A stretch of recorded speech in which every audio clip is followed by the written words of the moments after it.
ময়লা আবর্জনা ধুলাবালিতে পুরো শহর সয়লাভ। আমি কয়েকদিনের মধ্যেই এই শহর পরিষ্কার পরিচ্ছন্নতা অভিযানে আমি নামবো, আপনাদের সাথে নিয়ে নামবো।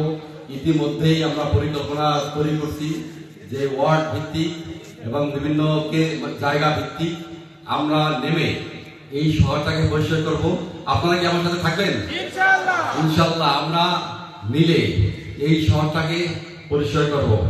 যে আমরা জানি যে তরুণরাই সবকিছু করতে পারে। তরুণরা হচ্ছে গিয়ে একটা জাতির তালিকা শক্তি।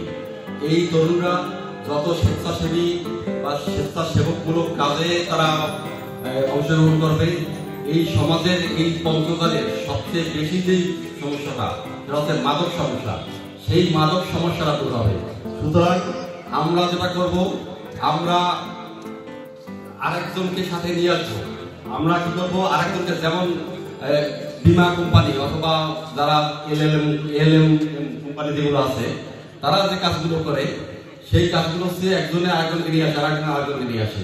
সুতরাং আমরা এখানে আছি যে কয়জন, আগামী বছরে আমরা দ্বিগুণ হব, তার বছরে আরো দ্বিগুণ হব। এই প্রত্যাশাকে আমরা ব্যক্ত করতে পারি না? অবশ্যই পারি। এই শহরটাকে সাইকেলের জন্য নিরাপদ হবে, সেই নিরাপদ করার ব্যবস্থা আমরা করতেছি। আপনারা জানেন যে আমি আসার পরেই আমি কিন্তু বলেছি, আমি সমাজের বিভিন্ন শ্রেণী পেশা মানুষের সঙ্গে কথা বলছি এখনো। এই সপ্তাহে তো শেষ করে আপনাদের সামনে উপস্থাপন করবো যে একজন জেলা প্রশাসকের কাছে একটা জেলাবাসীর কি ধরনের প্রত্যাশা হয়। সেটা হবে বাংলাদেশের প্রথম। জেলা প্রশাসক সাধারণত বলেন আর মানুষ সাধারণত শোনেন, কিন্তু এই পঞ্চগড় জেলায় আমি এসে বলেছি আপনারা যা বলবেন জেলা প্রশাসক তাই বাস্তবায়ন করবে। সেই কারণে আমি কিন্তু সমাজের বিভিন্ন স্তরের মানুষের সাথে কথা বলেছি, এখানকার সমস্যাগুলো শুনেছি এবং সেগুলো আমি নোট করেছি, এবং সেইগুলো দিয়েই কিন্তু আমি একটা কেমন জেলা প্রশাসক চাই অথবা জেলা প্রশাসনের কাছে প্রত্যাশা নামে একটা পুস্তিকা আপনাদের সামনে উপস্থাপন করব। এই বইয়ে আপনারা দেখবেন যে এই সমস্যাগুলো যদি সমাধান করা হয় তাহলে এই পঞ্চগড় জেলাকে একটা দুর্নীতিমুক্ত অপরাধমুক্ত একটা মডেল জেলা হিসেবে আমরা গড়ে তুলতে পারবো। যে দুর্নীতিবাজদের জন্য এই পঞ্চগড়ে আর সময় নেই, আর স্থান নেই। তো আমি শুধুমাত্র আপনাদের সহযোগিতা চাচ্ছি। আমি কয়েকদিনের মধ্যেই আপনাদের তালিকা করে বিভিন্ন স্থানে তালিকা করে আমরা সামনে এগিয়ে যাব। আমরা চাই যে একটা সুন্দর, একটা স্বাস্থ্যপূর্ণ, একেবারে স্বাস্থ্যকর একটা জেলা শহর, এই জেলা শহর প্রতিষ্ঠা হোক। এই জেলা শহরের এই রোডটা, আমাদের দেশের রোডটা, এটা 4 লেন হয়ে গেলে, মাঝখানে ডিভাইডার হলে, এবং এটাকে যদি আমরা সুন্দর করে সাজাতে পারি তাহলে কিন্তু এই শহরে প্রবেশের পরে কিন্তু মানুষের মধ্যে একটা অন্য ধরনের অনুভূতি কাজ করবে। একটা নৈসর্গিক দৃশ্য দেখে বা সুন্দর একটা শহরের চিত্র দেখে তাদের ভালো লাগবে। এছাড়াও আমি আর একটা উদ্যোগ নিয়েছি।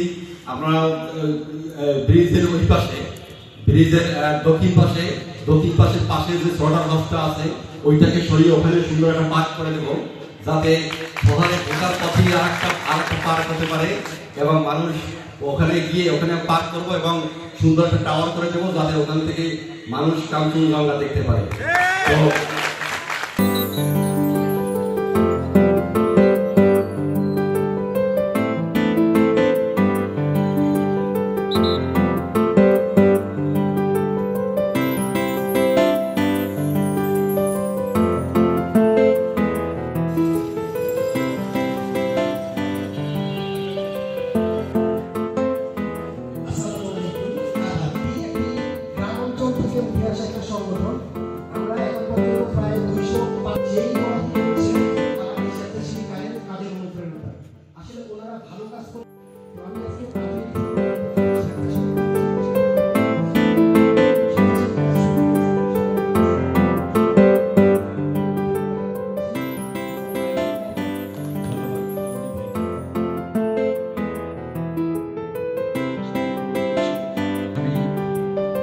উপলক্ষে উপস্থিত সম্মানিত জেলা প্রশাসক মহোদয়, আসসালামু আলাইকুম।